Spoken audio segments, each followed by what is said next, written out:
Comment se déroule une campagne dans une circonscription rurale? Alors oui, toutes les circonscriptions ne se valent pas, j'allais dire, du point de vue géographique. Sinon, elles sont à peu près équilibrées en termes de population, puisque la dernière réforme qui a revu les périmètres des circonscriptions était justement faite pour qu'on ait à peu près tous le même nombre d'électeurs. Mais vous comprenez bien que quand vous êtes à Paris, vous pouvez avoir, avec une toute petite partie d'un arrondissement, vous pouvez avoir le même nombre d'électeurs que dans tout le département du Puy-de-Dôme. Donc, on ne fait pas campagne pareille. La circonscription du Puy-de-Dôme, la deuxième circonscription du Puy-de-Dôme, c'est 137 communes. Ça veut dire 137 maires, par exemple, et une surface qui représente un peu moins d'un tiers du département du Puy-de-Dôme. Donc faire campagne, ça signifie arpenter le territoire, essayer d'aller dans tous les territoires, dans toutes les communes, ce qui demande effectivement un peu de temps pour rencontrer le maximum de personnes et les convaincre, évidemment, puisque c'est ça une campagne électorale. Le but, c'est de leur dire ce qu'on porte comme idée et de les convaincre, évidemment, de voter pour vous. Ce qui est très différent de la première circonscription qui comprend Clermont-Ferrand, par exemple. Vous parlez du grand nombre de communes et de la superficie de la circonscription. Maintenant que vous êtes élu, comment ça impacte l'exercice de votre fonction?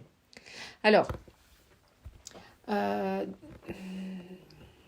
encore une fois, quand vous avez 137 communes, ça veut dire que vous avez 137 maires. Et c'est important parce que le rôle des maires est important dans un mandat de député parce que on vote également les lois pour les collectivités locales, ne serait-ce que ça. Donc, comment ça impacte? Ça impacte en termes de sollicitation de la part des élus. Ça impacte aussi en termes de sollicitation de la part des associations, parce que les associations sont aussi des interlocuteurs privilégiés. Quand vous avez 137 communes, vous avez à minima 2-3 associations par commune, mais c'est vraiment un minimum. Et puis après, il y a les entreprises et puis les agriculteurs sur cette circonscription. On a aussi beaucoup d'agriculteurs. Donc le travail fait que quand vous avez une circonscription comme la mienne, que le samedi, souvent le samedi, voire le dimanche, vous êtes invité à droite et à gauche pour aller participer à telle fête, mais c'est plus que la fête, c'est-à-dire que quand vous êtes sur le territoire, vous rencontrez des gens et les gens viennent vous voir et vous parler de toute autre chose, mais c'est l'occasion, cette invitation vous donne l'occasion d'aller sur le terrain. Vous évoquez les agriculteurs et les problématiques rurales. Quelles sont-elles, ces problématiques de la campagne qu'on retrouve moins en ville et qu'en tant que député, vous portez?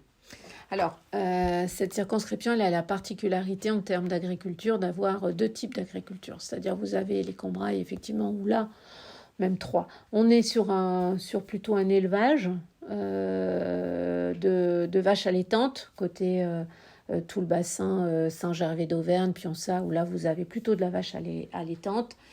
Vous avez de l'autre côté, quand vous allez vous rapprocher plutôt du Sancy, là sur Bourg-Lasty, Kerman, où là vous avez plutôt des vaches laitières. Et puis vous avez bien sûr la plaine de la Limagne, où là vous avez plutôt des céréaliers.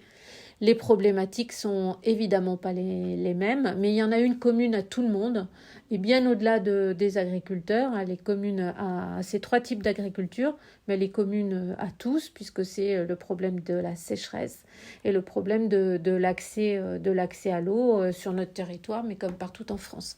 Voilà.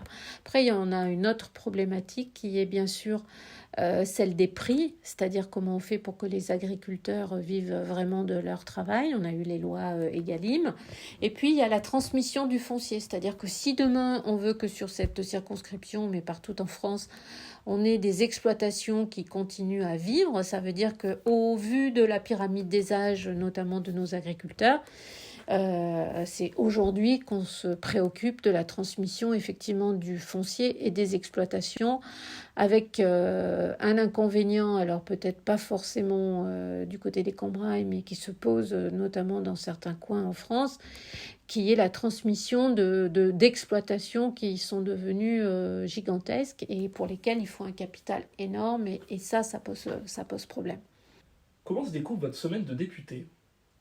Alors, très clairement, le lundi, en général, c'est un travail sur la circonscription. Quand je dis sur la circonscription, c'est soit ici au bureau, soit en rendez-vous ou en réunion. Et le lundi soir, je pars à Paris. Je prends en général le dernier train à la gare d'Orion. Donc j'ai de la chance parce que je suis à 5 minutes de mon bureau à pied, même 3 minutes. Et je prends donc le train de 19h30 et j'arrive donc à 23h30 à mon bureau à Paris, tous les lundis soirs. Je suis revenue, c'est une semaine assez classique finalement, j'étais partie lundi soir et je suis revenue hier soir par le dernier train de 19h qui part de la gare de Bercy et qui arrive ici à 22h20 à Riom. Donc quand je suis à Paris, c'est évidemment pas du tout le même boulot que lorsque je suis ici en circonscription, puisque à Paris, c'est des réunions de groupe, c'est des réunions de commission. Moi, je siège à la commission des finances. C'est des réunions de groupe d'études, c'est des réunions du groupe d'amitié, c'est des séances, bien sûr, dans l'hémicycle. C'est les fameuses questions d'actualité le mardi. C'est très chargé, très très chargé, évidemment, quand on est à Paris, puisqu'on y est moi, j'y suis le mardi, le mercredi, le jeudi, donc il faut tout concentrer, donc on ne s'ennuie pas. Le vendredi, donc quand je reviens ici, c'est un autre travail. Là, ce matin, par exemple, on avait une réunion importante à la préfecture pour parler des subventions de l'État aux collectivités locales du département. Cet après-midi, c'est des rendez-vous ici, pardon, avec une journée qui va se terminer, puisque y compris j'ai un dîner de travail qui va se terminer tard. Demain matin, les samedis, c'est en général des inaugurations, souvent, ou des fêtes, ou des... en tout cas, c'est des déplacements. Dimanche, ce dimanche-là, je n'ai rien, donc ça veut dire que soit c'est repos, soit c'est travail de dossier. Lundi, c'est les cérémonies, évidemment, du 8 mai. Et lundi soir, donc le lundi soir, je repars à Paris. D'accord. Merci beaucoup d'avoir répondu à nos questions. Je vous en prie, merci à vous.